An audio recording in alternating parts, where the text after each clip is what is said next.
लहानपणी किती आतुरता असते ना आपल्याला मोठं व्हायची. देवा, मला लवकर मोठं कर. हीच एक प्रार्थना आपण पुन्हा पुन्हा करत असतो. कारण त्या छोट्याशा मनाला वाटतं, मोठं झालं की आयुष्य खूप सोपं होतं. कोणी ओरडत नाही, शिक्षा करत नाही, अभ्यासाचा त्रास नाही.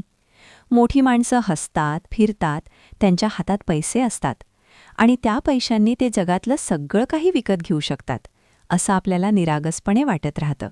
पण कोणीच सांगत नाही की मोठं होणं म्हणजे फक्त वय वाढणं नाही, तर मनावर जबाबदाऱ्यांचं ओझं येणं असतं.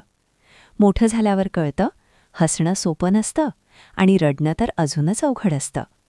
डोळ्यांत पाणी असतं, पण ते गिळून हसायचं असतं. मनात वादळ असतं, पण चेहऱ्यावर शांतता ठेवायची असते. प्रत्येकजण आपल्या आयुष्यात इतका गुंतलेला असतो की आपल्याला ऐकायला, समजून घ्यायला कुणाकडे वेळच नसतो.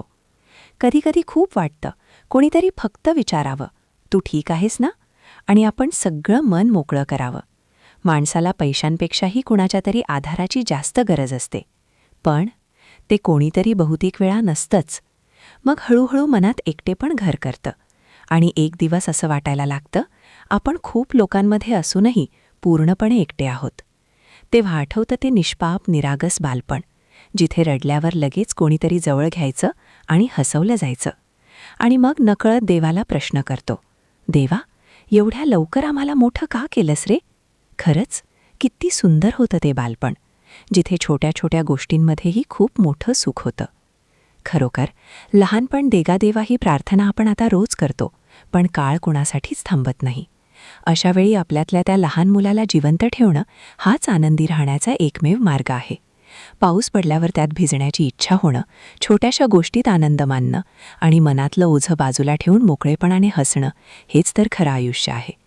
स्वतःमध्ये दडलेलं ते लहान मूल कधीच मरू देऊ नका, कारण तिथेच खरं आनंदाचं घर असतं. आणि म्हणूनच मनातलं बालपण जपून ठेवा, कारण मोठं होणं सोपं असतं, पण पुन्हा लहान होणं कधीच शक्य नसतं. नमस्कार, मी मनीषा. माझं लिखाण आवडलं तर आपल्या चॅनलला नक्की सबस्क्राईब करा, लाईक करा आणि हो, एक कमेंट अवश्य करा. पुन्हा भेटू मनातले शब्द घेऊन. शेवटपर्यंत थांबलात त्यासाठी धन्यवाद.